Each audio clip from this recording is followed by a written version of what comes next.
நம்ம வந்து பெரிய பெரிய மரத்தெல்லாம் பார்த்துருப்போம். சில மரம்லாம் பார்த்திங்கன்னா ரொம்ப வருஷமாகவே அப்படியே இருக்கும். அப்படிப்பட்ட மரத்தெல்லாம் பார்த்துருப்பீங்களா? அதே மாதிரி தான் இங்கே ஒரு மரம் இருக்குது. இதை பார்த்தாலே தெரியுது இது ரொம்ப வருஷமாக இருக்கும் போல். ஏன்னா அந்த கோயிலே ரொம்ப வருஷமாக இருக்கிற கோயில்னா போல் அப்போவுமே இந்த மரத்தை வச்சுருப்பாங்க. ஆனால் அந்த மரத்தை பார்த்தீங்களா, கோயில் உள்ளெல்லாம் போகாமல் கரெக்டாக வெளியே அவுட் சைடு மட்டும் வளர்ந்து நல்ல அழகாக நிழல் கொடுக்குற மாதிரி அது எவ்வளோ உயரமாக இருக்குதுன்னு உங்களுக்கு பார்த்தாலே தெரியும். இப்படிப்பட்ட மரம் அதே மாதிரி பழைய காலத்து கோயிலெலாம் ரொம்ப வருஷமாக இருக்கும்.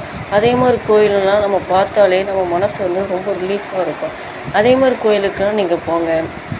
இதே மாதிரி இயற்கை சார்ந்தது, இறைவன் சார்ந்தது, இது ரெண்டையுமே ஒன்றா வச்சு பார்த்தாலே நமக்கு பாதி பிரச்சனை வராதுன்னு சொல்லுவாங்க.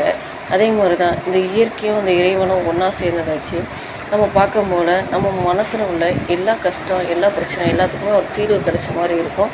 நீங்களும் இதே மாதிரி ஒரு லைஃப்பை வாழ்ந்து பாருங்கள்.